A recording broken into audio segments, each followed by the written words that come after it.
जी हाँ, क्या हमारी स्कूली शिक्षा 21वीं सदी के बच्चों को 20वीं सदी की सोच में ढाल रही है? परख सर्वे 2024 की चौंकाने वाली रिपोर्ट रही है। देश के 74,000 से ज्यादा स्कूलों में सिर्फ 47% स्कूलों में ही स्किल बेस्ड कोर्स मौजूद हैं और 9वीं क्लास के स्टूडेंट्स में तो सिर्फ 29% ने ही कोई स्किल कोर्स चुना है। स्किल इंडिया मिशन का मकसद था कि युवाओं को नौकरी के लायक बनाना, उनको एक तरह से एक अलग स्तर पर ले जाना। लेकिन जब स्कूल स्तर पर ही स्किल्स की बुनियाद नहीं रखी जा रही है, जब नींव ही कमजोर हो रही है, तो सवाल उठता है कि हम भविष्य की वो इमारत कैसी तैयार कर रहे हैं। शिक्षकों की कमी, संसाधनों का अभाव, जागरूकता की भारी कमी, क्या ये सिर्फ आंकड़े हैं या हमारे सिस्टम की सच्चाई? आज इसी पर होगी खास चर्चा। स्कूलों में स्किल्स की कमी, भविष्य के लिए कितने तैयार हो रहे हैं हमारे बच्चे? और इस पर चर्चा करने के लिए हमारे साथ बेहद खास मेहमान जुड़ चुके हैं। हमारे साथ जाने माने करियर कोच गौरव घई साहब इस चर्चा में शामिल हो रहे हैं। गौरव जी, बहुत बहुत शुक्रिया अपना समय देने के लिए। और हमारे साथ प्रोफेसर एन के अंबाष्ट जुड़ चुके हैं, फॉर्मर चेयरमैन है NIOS से और प्रोफेसर एंड HOD NCERT से। प्रोफेसर अंबाष्ट, आपका भी बहुत बहुत स्वागत। सबसे पहले अंबाष्ट सर, मैं आपके पास ही आना चाहता हूं। आप भी इस रिपोर्ट से गुजरे होंगे और इस रिपोर्ट में आंकड़े जरूर हैं, लेकिन ऐसा कुछ नहीं है जो शायद हम और आप नहीं जानते हैं। ये सच्चाई है। और बुनियादी शिक्षा की जब बात आती है, स्कूलिंग की बात आती है, तो उसके अपग्रेडेशन और बाकी चीजों को पहले भी इस पर प्रश्न लगते रहे हैं, पहले भी ये सवाल उठाए जाते रहे हैं। योर फर्स्ट कमेंट सर, आपकी पहली टिप्पणी, आप स्थिति को कैसे देख रहे हैं? ये बेसिकली सोशल प्रॉब्लम है, क्योंकि अभी तक हम लोग वाइट कॉलर जॉब और blue collar job, white collar job के लिए जो एकेडमिक एक्सीलेंस है, एकेडमिक अचीवमेंट है, वो उसको डिटरमिन करता है। इसलिए उसके लिए लोग उसमें सोशल लैडर भी इन्वॉल्व है कि आप दफ्तर में बैठे हैं, ऑफिस पर काम कर रहे हैं तो आप बड़े हैं, और जो आपके यहाँ नलका फिट कर रहा है वो छोटा है। ये एक सोशल माइंडसेट है। तो जितने भी स्किल बेस्ड प्रोग्राम हैं, वो प्रोग्राम जिसको हम ब्लू कॉलर जॉब कहते हैं, वो सोसाइटी में social order of packing order में वो सेकंड पर आते हैं। लिहाजा हर पेरेंट चाहता है कि उनका बच्चा जो है वो व्हाइट कॉलर जॉब में जाए। ये एक सोशियोलॉजिकल प्रॉब्लम है, जिसको कि जब हमने इस स्कीम को लॉन्च किया था तो हमने उस पर ज्यादा जोर नहीं दिया, माइंडसेट चेंज करने का। लिहाजा क्या है कि हर बच्चा कोशिश ये करता है कि हम एकेडमिक विंग में रहें और उसी में आगे जाएं, और हमको कोई ऐसी कुर्सी मिल जाए, ऐसा कोई जॉब मिल जाए जिसमें हम टेबल कुर्सी पर बैठकर पेन और पेपर से काम करें। लिहाजा रुझान जहां तक उठता है, रुझान स्किल बेस्ड कोर्सेज के लिए बच्चों के का में कमी, बच्चों से ज्यादा उनके पेरेंट्स से पुश फैक्टर नहीं मिल रहा है कि तुम टेक्निकल कोर्सेज में या स्किल बेस्ड कोर्सेज में जाओ। ये एक बेसिक रीजन है। इसलिए डिमांड नहीं क्रिएट हुई, और क्योंकि डिमांड नहीं क्रिएट हुई तो सब स्कूल जो है उसमें सारी चीजें दे नहीं रहे हैं, in spite of the fact कि सारे कोर्सेज नई शिक्षा नीति में काम करने के लिए वर्क स्किल एक्सेट्रा सब पर जोर दिया जा रहा है। फिर भी टेकर्स की कमी है, क्योंकि सोशल ऑर्डर पेकिंग ऑर्डर में अभी भी कुर्सी पर बैठ करके कलम से काम करने वाला या कंप्यूटर पर काम करने वाला, वो उसको उसको सोशल स्टेटस उसका ज्यादा माना जाता है। दूसरी बात इसमें यह है कि स्किल बेस्ड कोर्स से जो बच्चे निकलते हैं और वो अगर उसमें मेन स्ट्रीम में जाना चाहते हैं, मेन स्ट्रीम में कोट अनकोट में यूज कर रहा हूं, तो उसके लिए उसमें कोई हमारे पास अभी तक ऐसा कोई कंक्रीट चैनल नहीं बन पाया है कि कोई बच्चा जो स्किल बेस्ड कोर्स करके जाए और मेन स्ट्रीम में चला। जैसे एग्जाम्पल के लिए कि पहले जब हम लोग पढ़ते थे तो उस वक्त ये होता था कि डिप्लोमा कोर्स करके टेक्निकल डिप्लोमा कोर्स करने के बाद अगर वो बच्चा इंजीनियरिंग डिग्री कोर्स में जाना चाहता था बिल्कुल तो उस बच्चे को सेकेंड या थर्ड ईयर में एडमिशन डायरेक्ट मिल जाता था, वाकई तो कन्वर्शन होता बिल्कुल था। आपने सही कहा। ये पहलू हैं और ये इसमें बहुत बड़ा फैक्टर माइंडसेट का भी है। और जिस तरह का वेटेज होता है, जिस तरह का माइंडसेट होता है, कई बार उसी तरह का निर्माण भी हमें नजर आता है, उसी तरह के परिणाम भी हमें नजर आते हैं, उसी तरह की तस्वीर हमें नजर आती है। इस बीच में परिचय करा दूं, हमारे साथ डॉक्टर विपिन कुमार जैन साहब जुड़ चुके हैं, एसोसिएट प्रोफेसर और head DHSER PSS CIV NCERT। Doctor Jain, thank you so much, आपने समय निकाला और इस चर्चा में शामिल हुए।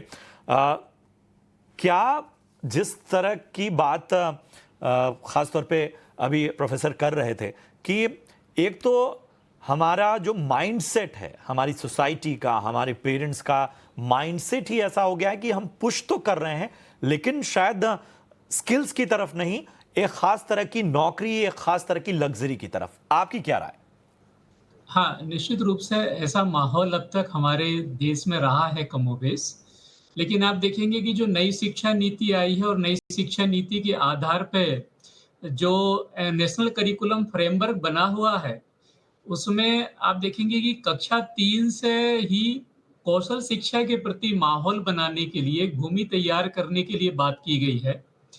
जैसे मैं कहूँगा कि कक्षा 3, 4 और 5 में जो है वर्ल्ड अराउंड अस कांसेप्ट के आधार पे, जिसे हमने जो कहा है प्री वोकेशनल कैपेसिटी डेवलपमेंट वाली बात की गई है। उसका फायदा ये होगा कि जब बच्चे बहुत कम उम्र से ही हमारी अर्थव्यवस्था की चीज़ों को जानेंगे, अर्थव्यवस्था में किस तरह से चीज़ें बनती हैं, किस तरह से सेवाओं को प्रदान किया जाता है, उनके घरों में जो चीज़ें आती हैं वो कौन बनाता है, किस तरह से बनती हैं, उनकी प्राइसिंग क्या होती है, बजट क्या होता है, ऐसी बहुत सारी चीज़ों को लेकर वर्ल्ड अराउंड अस में बात की गई है। और दूसरा एक और जो महत्वपूर्ण इस संबंध में जो सुधार हुआ है नई शिक्षा नीति के माध्यम से, कि वोकेशनल कैपेसिटी डेवलपमेंट का काम जो है वो कक्षा 6, 7 और 8 में शुरू हो गया है। कक्षा 6 और 7, 8 में मैं बताना चाहूँगा कि आपको कि एनसीईआरटी ने कौशल बोध के नाम से किताब इसमें तैयार कर दी है। और कौशल बोध में क्या हुआ है कि बच्चे जो हैं प्रोजेक्ट बेस से यहाँ पे कौशल शिक्षा लेंगे। लगभग 110 घंटे 1 साल में बच्चे को पढ़ने को मिलेगा। और 3 फॉर्म्स ऑफ वर्क जो हैं, यानी कि आपका कहेंगे कृषि एवं पशुपालन, मशीन एंड मटेरियल और तीसरा मानव सेवा, ये 3 फॉर्म्स ऑफ वर्क हैं, जिनके आधार पर बच्चे 30-30 घंटे के प्रोजेक्ट स्कूलों में करेंगे। और ये साल के अंत में जब वो 3 प्रोजेक्ट कर लेंगे, इस तरह से 3 कक्षाओं में पढ़ते-पढ़ते वो 9 प्रोजेक्ट करेंगे। और हर साल के अंत में कौशल उत्सव मनाया जाएगा या कौशल मेला बनाया जाएगा, जिसमें वो अपने सारे जो उन्होंने आउटपुट तैयार किया है उसका वो प्रदर्शन करेंगे और उनकी बिक्री भी करेंगे। अब ये जो भूमिका मैंने आपके बीच में रखी है, इसका क्या फायदा होगा, इसको समझने की कोशिश करें।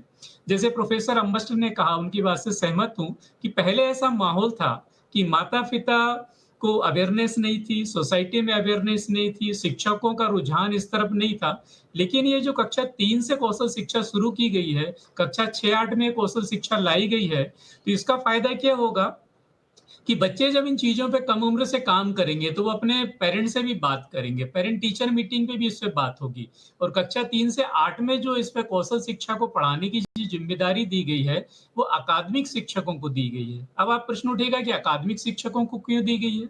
वो इसलिए दी गई है कि अकादमिक जिन विषयों को हम पढ़ रहे हैं, जैसे जो हम विज्ञान पढ़ रहे हैं, गणित पढ़ रहे हैं या भाषा पढ़ रहे हैं, तो जो भी हम ये पढ़ रहे हैं अकादमिक शिक्षा में, उसे असली जीवन में कैसे लागू होता है।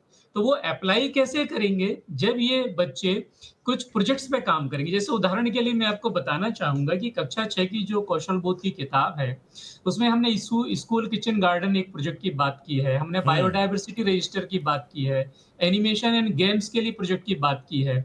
इसी तरह क्लास 7th में टाई एंड डाई की बात की है, एआई असिस्टेंट की बात की है, फैमिली हेल्थ की बात हमने की है। बिल्कुल।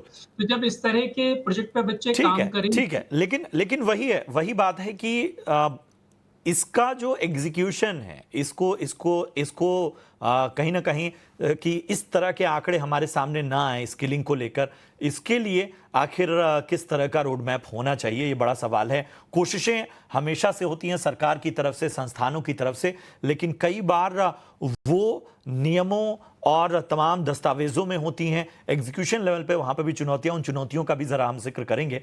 इन सब के बीच में जाहिर सी बात है गौरव, मैं आपके पास आना चाहूँगा। जब स्किलिंग की बात आती है तो एक चीज़ जो मुझे थोड़ा सा चिंता में भी डालती है स्किलिंग को लेके, वो ये कि एक होड़ सी मच गई है।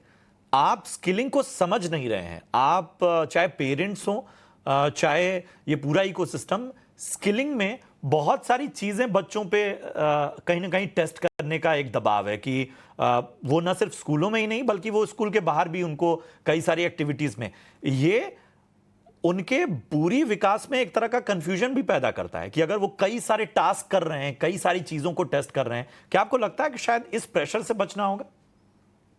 जी जरूर। सबसे पहली चीज जो आपने मेंशन करी थी कि एग्जीक्यूशन, सबसे इंपॉर्टेंट चीज तो वही है। स्कूल में स्किल बेस्ड लर्निंग अडेप्ट हो रहा है, बट क्या जो सिखा रहे हैं टीचर्स, क्या वो शिक्षित हैं इस चीज को डिलीवर करने के लिए? और जो प्रेशर की बात आप कर रहे थे कि जैसे बच्चों पे काफी प्रेशर आ रहा है स्किल को सीखने के लिए, एक्चुअली में हो क्या रहा है अभी, मैं लाइक मेरे खुद कॉन्टेक्ट में है बच्चे दो तीन जो मैं जिनके साथ पूछ रहता हूँ क्या चल रहा है स्कूल में। सो बेसिकली उनको, जैसे सर ने मेंशन किया था, प्रोजेक्ट्स दिए जाते हैं, होमवर्क दिए जाते हैं, बट वो सिर्फ दिए जाते हैं और उनको फिर कंप्लीट करना होता है पेरेंट्स को। This is the harsh reality in Indian education. चीजें, प्रोजेक्ट, टास्क बच्चों को देते हैं, बट बच्चे लास्ट में आते हैं पेरेंट्स के पास करने के लिए। लेकिन जो चीज टीचर को एग्जीक्यूशन, जो मेन फैक्टर है, सबसे इंपॉर्टेंट चीज, कि कोई स्किल अगर वो सीखना है किसी बच्चे को, अगर वो समझा ही नहीं पाएंगे टीचर, तो वो वर्क ही नहीं करेगा। I think you got my point what I am trying to say. सबसे इंपॉर्टेंट सेक्शन होता है टीचर का, और यही सबसे बड़ी प्रॉब्लम है हमारे इंडियन एजुकेशन सिस्टम के अंदर। अभी टीचर्स उतने क्वालिफाइड है ही नहीं। अगर मैं एआई की बात करूं, साइबर सिक्योरिटी की बात करूं, 9th 10th 11th 12th सबसे इंपॉर्टेंट, ये कह सकते हो पिवट पॉइंट्स होते हैं हमारे बच्चों की लाइफ के।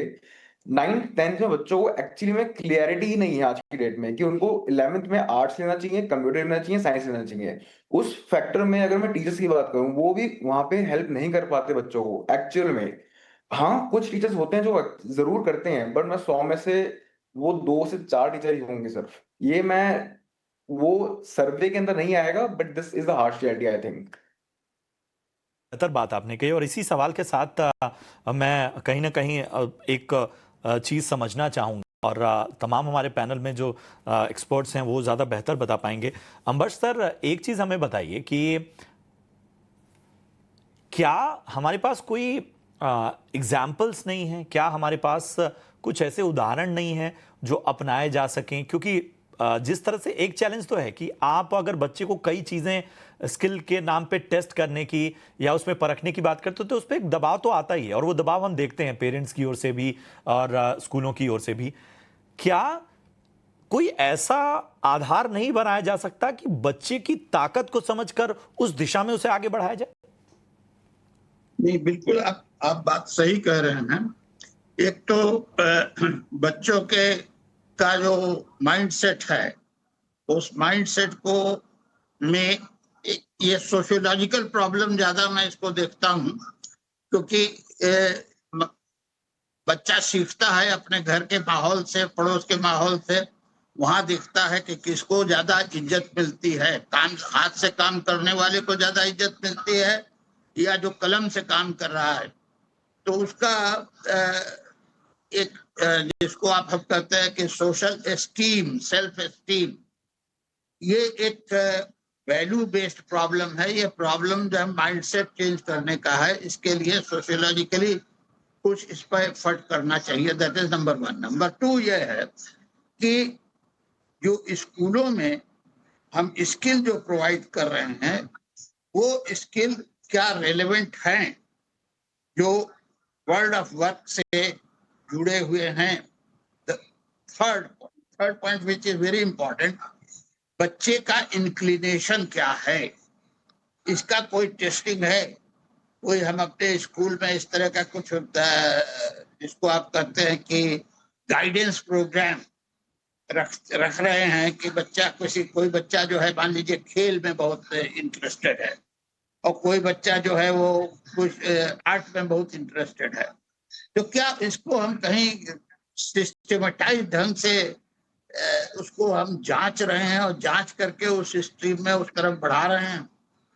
मैं बहुत से स्कूलों में मैनेजमेंट कमेटी में हूँ, मुझे ऐसा लगता है कि कुछ बच्चे जो है उनका ट्रेंड होता है, उनको जैसे खेल में बहुत बढ़िया टेनिस खेलता है, तो टेनिस में उसको हम क्या उसके लिए अपॉर्चुनिटीज प्रोवाइड कर रहे हैं? क्या मेरे स्कूल में वो स्किल, हम इसको स्किल में लेते हैं कि इस स्पोर्ट्स के लिए हमारे स्कूल में क्या और option है प्रोफेसर और कैसे मुझे promote करें? मुझे याद है कि शायद मतलब अब शिक्षा का स्तर इतना ज्यादा हो गया है, कंपटीशन भी इतना ज्यादा हो गया है कि वो एकेडमिक प्रेशर भी ज्यादा है। एक दौर होता था कि वो एकेडमिक जो स्थितियां होती थी वो एक संतुलन बना देती थी, और कई बार उस एकेडमिक पूरे प्रोसेस में, उस पूरे टाइम में हमें अपने किसी खास हिस्से पर मेहनत करने का समय मिलता था, चाहे वो आर्ट्स हो, चाहे वो म्यूजिक हो, चाहे बाकी पहलू हो। और ये अब ये भी एक बहुत बड़ा चैलेंज है कि आपके पास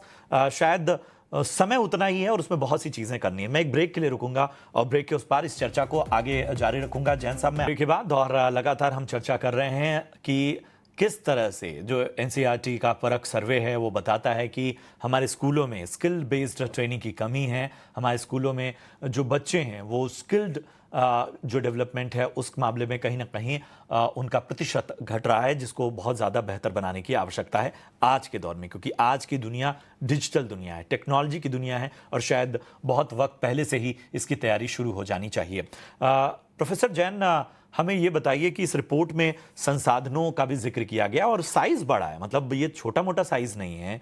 अगर लगभग 74,500 के करीब स्कूलों को इसमें शामिल किया गया है, 21 लाख स्टूडेंट्स इस पूरे डेटा में शामिल किए गए हैं। सर्वे में 3 से कक्षा 9 तक के छात्रों पर यह सर्वे किया गया है, तो इसमें एक असेसमेंट ये भी है कि संसाधनों का अभाव, ट्रेनिंग की कमी भी नजर आ रही है। मतलब उस स्किल को सिखाने वाले लोगों की भी कमी है और बाकी रिसोर्सेज भी, मतलब उस स्किल को सिखाने के लिए जो चीजें चाहिए उनकी भी कमी है। आप लोग तो तमाम चीजें देख रहे हैं, ग्राउंड रियलिटी है क्या सर? देखिए, जो वोकेशनल एजुकेशन है, चूंकि ये ब्लैक बोर्ड एजुकेशन तो है नहीं, यहाँ पे क्या है कि वैरायटी ऑफ द रिसोर्सेज की जरूरत पड़ती है। तो मुख्य रूप से यहाँ जो फोकस किया गया है वो कहा गया है कि स्कूल इंडस्ट्री लिंकेजेस की यहाँ बात की गई है।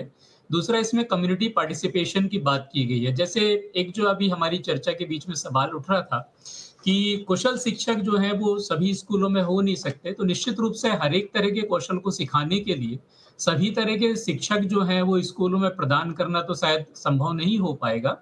इसलिए ये राष्ट्र जो हमारा एनसीईएफ है उसमें ये बात की गई है कि कम्युनिटी के पार्टिसिपेशन को बढ़ाया जाए, कम्युनिटी की भागीदारी को बढ़ाया जाए, और जो भी पाठ्यक्रम हम चला रहे हैं, जैसे मिडिल स्टेज में जो प्रोजेक्ट हम रन कर रहे हैं, तो जिन प्रोजेक्ट को कराने के लिए जो विद्यालय में शिक्षक नियुक्त हैं, जो इन प्रोजेक्ट को वो नहीं करवा सकते हैं, उनमें हम अभिभावकों का सपोर्ट ले सकते हैं। और जो लोकल क्राफ्ट पर्सन्स हैं, लोकल आर्टिजन्स हैं, उसके अलावा लोकल इंडस्ट्रीज में जो स्किल्ड पर्सन हैं, उन्हें स्कूलों में बुलाया जा सकता है। साथ में एक और बड़ा महत्वपूर्ण कंसेप्ट यहाँ पे लाया गया और जिससे बहुत सारे राज्यों ने काम करना शुरू कर दिया है, वो है ऑन द जॉब ट्रेनिंग, कि जहाँ पे वास्तविक कार्य जगत में काम हो रहे हैं वहां पे बच्चों को ले जाया जाए, और 20 से 40 घंटे का जो है वो ऑन द जॉब ट्रेनिंग का प्रावधान किया गया है।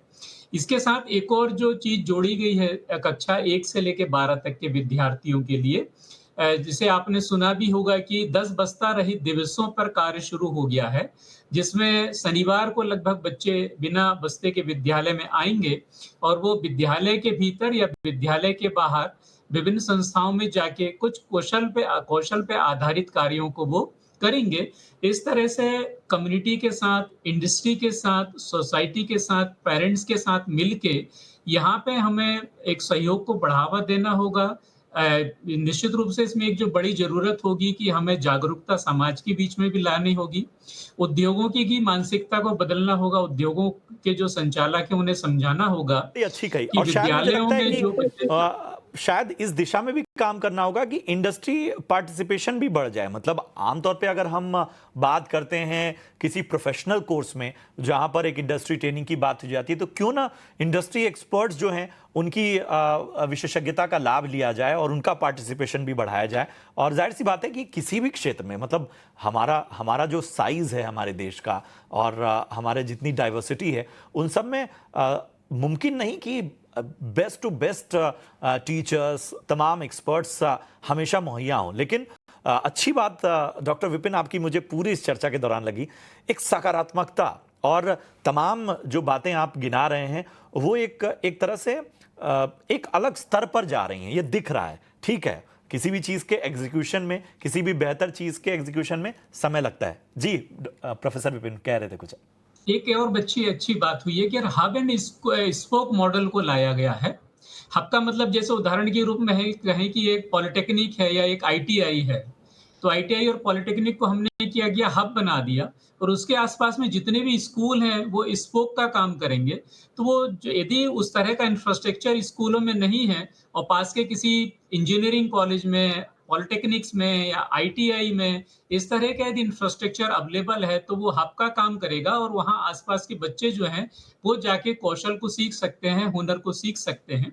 और एक और ये बड़ी वाकई महत्वपूर्ण बात ये ये सराहनीय है, ये सराहनीय है कि इस तरह के प्रयोग हो रहे हैं, इस तरह के एक्सपेरिमेंट्स हो रहे हैं अपने आप में। और मैं भी बहुत ऑप्टिमिज्म के साथ देखता हूं कि ठीक है, हो सकता है कि जो नंबर्स हैं वो इस चर्चा में हमने जो शामिल किए, इस चर्चा का उद्देश्य यही था कि इन नंबर्स की ओर इशारा किया जाए, लेकिन शायद अगली बार जब हम चर्चा करेंगे तो इन नंबर्स की तस्वीर अलग होगी। मैं एक आखिरी सवाल के साथ घई आपके पास आना चाहता हूं। एक चीज हमें जरा बताइए कि मतलब किस तरह की स्किल्स पे आज के दौर में शायद पेरेंट्स और बाकी सबको फोकस करना होगा। से इम्पोर्टेंट प्रॉब्लम सॉल्विंग है आज की डेट में। अगर किसी बच्चे को एक्चुअल में आगे जॉब या अपना काम भी करना है, जब तक बच्चा ये नहीं समझेगा कि किसी प्रॉब्लम को सॉल्व किया जाता है, which is the most essential skill आज की डेट में है, और यही सबसे कमी है जो स्कूलों में भी दिखी जा रही है कि बच्चों को बस होमवर्क दे दिया जाता है, प्रोजेक्ट दे दिया जाता है, काम करके आओ, खत्म। लेकिन वो उन चीजों को समझ नहीं रहा है कि ये प्रॉब्लम, ये इसको सॉल्व कैसे किया जाता है। ये एक सबसे बड़ा स्किल आज की डेट में जो एआई, कोडिंग, साइबर सिक्योरिटी, सबसे हाई पेइंग जॉब्स जो आज की डेट में है, इन सब के अंदर one of the major importance play करता है, वो है प्रॉब्लम सॉल्विंग।